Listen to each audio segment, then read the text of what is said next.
नमस्कार, आप देख रहे हैं न्यूज़ पीआर। रिया सिन्हा आपके साथ है। देश भर में वैक्सीनेशन ड्राइव चल रही है। 45 प्लस एज ग्रुप को वैक्सीन्स दिए जा रहे हैं। अब 18 प्लस एज ग्रुप को भी वैक्सीन्स दिए जाने हैं और इसकी शुरुआत 1 मई से हो रही है। लेकिन इसके पहले कुछ पॉइंट्स हैं जो आपको जानने जरूरी हैं। आपके तमाम सवालों के हम जवाब भी देंगे कि वैक्सीन लगवाने से पहले, वैक्सीन लगवाने के बाद क्या करना है, नहीं करना है, क्या क्या कॉम्प्लिकेशंस हो सकते हैं और तमाम जो आपके कॉमन सवाल होते हैं कि क्या इस कंडीशन में वैक्सीन ले सकते हैं, नहीं ले सकते हैं, ये सभी सवालों के जवाब हम आपको देंगे और ये सर्टिफाइड जवाब होंगे जो कि हमने ministry of health and welfare के वेबसाइट से उठाया है। मतलब ये वेरीफाइड है, कहीं खुद से बनाया हुआ नहीं है।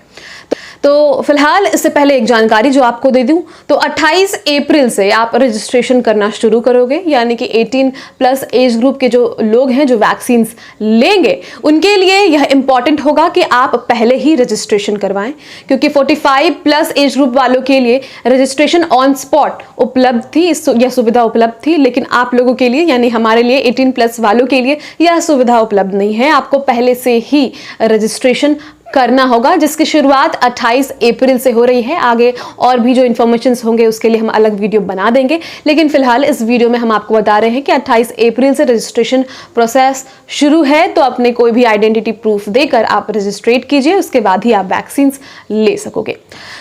आगे जो आपके तमाम सवाल हैं, तो सवालों की शुरुआत करते हैं। सबसे पहला सवाल सबके मन में ये होता है कि अगर मुझे अभी कोविड हुआ है तो क्या मैं वैक्सीन ले सकता हूं या ले सकती हूं? तो आप कोविड वैक्सीन नहीं ले सकते हो जब आपको कोविड हुआ है, मतलब एक्टिव है, या तो आप सस्पेक्टेड हो या फिर कंफर्म्ड है आपके केस, तो आप वैक्सीन नहीं ले सकते। इसका कोई और रीजन नहीं है, इसका सिंपल सा एक ही रीजन है, वो ये कि आप कोरोना वैक्सीनेशन साइट पर किसी को फैलाना दो। उसके अलावा कोई और रीज़न नहीं है। चूंकि हमें घरों में रहना होता है, आइसोलेट होना होता है, क्योंकि ये कम्युनिटी स्प्रेड हो सकता है इससे। तो ये सभी चीज़ों को ध्यान में रखते हुए आप कोविड होने के दौरान वैक्सीन नहीं ले सकते। रिकवर होने के बाद 14 दिनों के बाद आप वैक्सीन ले सकते हो। दूसरा सवाल कि क्या ये ज़रूरी है कि अगर मैं कोविड-19 से रिकवर हो चुकी हूँ तो मैं वैक्सीन लूँ? क्योंकि अगर मैंने कोविड-19 को हरा दिया है और ट्रीटमेंट हो चुका है मेरा, तो मुझे क्या ज़रूरत है, मेरे इम्यून तो मजबूत हैं। क्या इस सोच के साथ मैं वैक्सीन नहीं लूँगी? तो एडवाइजेबल है, कोई आपके कान पे बंदूक नहीं रखा है कि आपको वैक्सीन लेना है। आपके लिए अच्छा होगा, बाकी लोगों के लिए अच्छा होगा। तो ये एडवाइस किया जा रहा है कि आपको वैक्सीन ले लेने चाहिए इंस्टीड कि आपको कोविड हो चुका है, क्योंकि आपने पहले देखा होगा कि फर्स्ट टाइम भी जिसको कोरोना हुआ वो फिर से पीड़ित हो चुके हैं। भले ही उनके इम्यून उस वक्त ठीक हो गया हो, उनके इम्यून में इतनी शक्ति थी कि कोविड से उन्होंने लड़ लिया, लेकिन और इम्यून मजबूत करने के लिए आपको वैक्सीन ले लेने चाहिए, क्योंकि इसकी वजह से आपके घर वालों भी सेफ रहेंगे, आप भी सेफ रहोगे। हो सकता है कि आपको कोविड हो, लेकिन आप उसे इजीली हरा दोगे, तुरंत रिकवर कर जाओगे। तो इसीलिए अगर आप कोविड से रिकवर हो चुके हो तब भी आप वैक्सीन लो। अगला जो सवाल है वो है कि क्या क्या कॉन्ट्राडिक्ट होते हैं, क्या क्या इश्यूज हैं, किस बेसिस पे हमें कोविड वैक्सीन लेने से सावधान रहना चाहिए, वैक्सीन उस समय नहीं लेना चाहिए। तो कुछ पॉइंट्स हैं कि किस टाइम पे आपको नहीं लेना चाहिए। अगर कोई कंडीशंस हैं, वो ये कि अगर आप एनाफिलेटिक और एलर्जिक रहे हो कोविड-19 के पहले डोज से, आपको कोई एलर्जी हुई है, तो आप इस बार वैक्सीन नहीं लोगे, थोड़ा वेट करोगे, उसके बाद वैक्सीन लोगे। इमीडिएट और delayed onset reaction, allergic reaction to vaccines और इंजेक्टेबल थेरेपीज, फार्मास्यूटिकल प्रोडक्ट्स और फूड आइटम्स। अगर आपको कोई ऐसा रिएक्शन हुआ है तुरंत में किसी भी इंजेक्शन से या फिर किसी भी थेरेपी से या कुछ खाने से या फिर कोई भी दवा से, तो आप वैक्सीन उस समय नहीं ले सकते। और दूसरी है प्रेगनेंसी एंड लैक्टेशन। तो अगर आप प्रेग्नेंट हो या लैक्टेटिंग वुमेन हो जो कि अभी तक कोविड-19 वैक्सीन ट्रायल के पार्ट में नहीं रही हैं, कोई भी प्रेग्नेंट वुमेन के ऊपर कोविड-19 वैक्सीन के ट्रायल नहीं किए गए हैं। इसीलिए जो भी महिलाएं प्रेग्नेंट हैं या फिर प्रेगनेंसी को लेकर श्योर नहीं हैं, लैक्टेटिंग वुमेन हैं, वो कोविड-19 वैक्सीन नहीं लेंगी उस समय। जब बर्थ हो जाएगा बेबी का तब आप वैक्सीन ले सकते हो। तब तक के लिए आप वैक्सीन नहीं ले सकते। अगर आपकी प्रेगनेंसी की शुरुआत भी हुई है तब भी आप वैक्सीन नहीं ले सकते। अगला है प्रोविजनल टेम्पररी कॉन्ट्राडिक्टेशंस। वो है कि इन दीज कंडीशंस कोविड-19 vaccination is to be deferred for 4 to 8 weeks after recovery, मतलब 4-8 रिकवरी के बाद ही आप वैक्सीन ले सकते हो।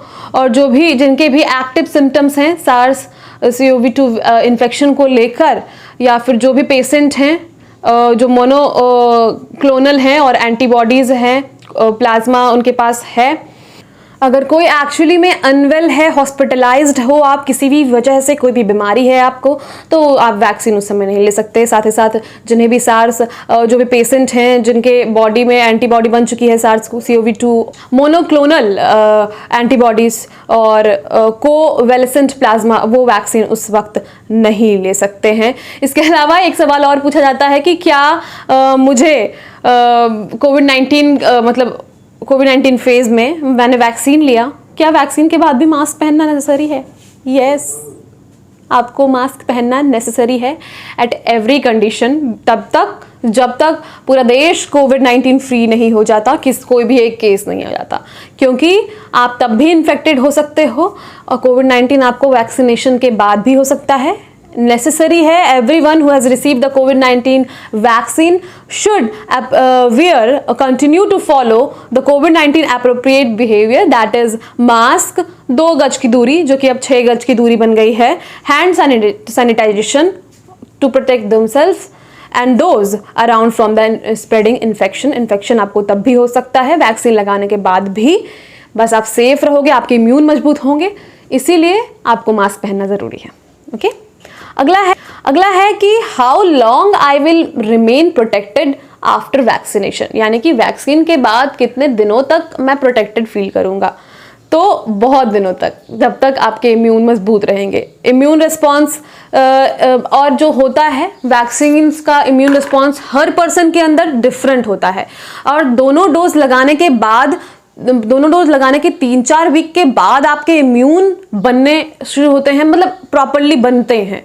तो तब तक तो आप सेफ नहीं हो प्रॉपरली। वैसे अगर आप इन्फेक्ट हो जाते हो तब भी आप सीरियस हो सकते हो। तो प्रॉपर डोज लेने के कुछ वीक्स के बाद आपके इम्यून मजबूत होंगे, और जब इम्यून मजबूत होगा तो ऑब्वियसली आप जो है आप काफ़ी दिन तक जो है प्रोटेक्टेड फील करोगे। तो कि इसीलिए एप्रोप्रिएट डोज लेना इम्पॉर्टेंट है और स्ट्रांगली रिकमेंडेड है। अगला सवाल कि क्या मुझे नए स्ट्रेन्स और म्यूटेटेड वायरस ऑफ सार्स वगैरह से प्रोटेक्शन मिलेगी वैक्सीनेशन के बाद?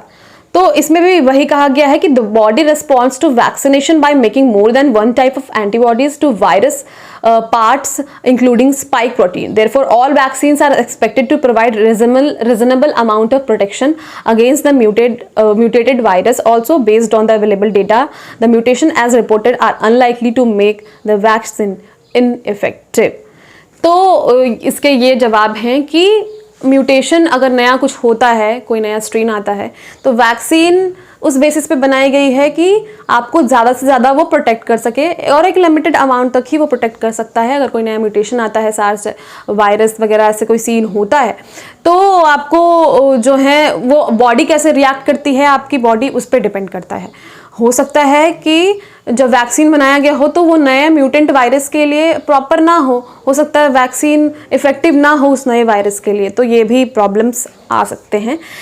In how many days will the vaccination create an adequate immune response and protection? इसका जवाब मैंने आपको पहले भी दिया है कि 2-3 वीक दोनों डोज के कंप्लीट होने के बाद, 2-3 वीक के बाद, उसके बाद यह एडिक्वेट रिएक्शन आपको देना प्रोवाइड करेगा, यानी कि protection.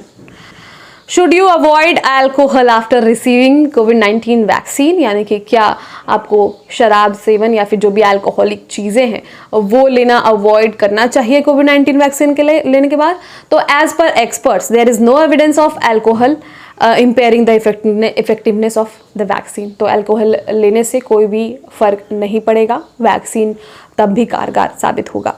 What precautions I need to take after receiving the vaccine? तो both the vaccine are safe, but in case of any discomfort or complaint, ask the beneficiary to visit the nearest health facility. अगर कोई भी आपको issue होता है vaccine लेने के बाद, जैसे कि कहा जा रहा है थोड़े साइड इफेक्ट्स हैं, कुछ लोगों को फीवर आ रहा है, कुछ लोग नॉर्मल रह जा रहे हैं। हमारी फैमिलीज़ में भी कई लोगों ने वैक्सीन लिया है जो 55 प्लस है, मेरी माँ मेरे पापा ने, तो they are fine, they are safe and अभी तक कुछ ऐसा फील नहीं हुआ है। लेकिन अगर आपको होता है तो आप नियरेस्ट जो भी हेल्थ केयर हैं वहाँ जाकर अपना चेकअप करवा सकते हो और ये हाईली रिकमेंडेबल है। It is important for me to receive the same vaccine during second dose. ये बहुत बड़ा सवाल है। कई बार ऐसा देखने को मिला है कि फर्स्ट में कोविशील्ड मिल गया, उसके बाद कोवैक्सीन दे दिए। तो इंडिया में 2 वैक्सीन जो कोविशील्ड और कोवैक्सीन चल रहा है, अगर आपको फर्स्ट डोज में कोविशील्ड मिला है तो सेकेंड डोज में कोविशील्ड ही लेना है। ये गड़बड़ी नहीं कीजिएगा क्योंकि कॉम्प्लेक्शंस अलग होते हैं। अगला है, does the vaccine provide hard immunity? Obviously ये वैक्सीन जो है हार्ड इम्यूनिटी प्रोवाइड करता है, काफ़ी कारगर है, आपके अंदर इम्यून बनाएगा ताकि आप इजीली किसी भी वायरस से लड़ सकते हो। आप इजीली कोविड वायरस से लड़ सकते हो। फिलहाल कोविड वायरस ही चल रहा है। तो ये थे तमाम आपके सवालों के जवाब जो कॉमन सवाल होते हैं सभी के मनों में। तो कैसा लगा ये वीडियो?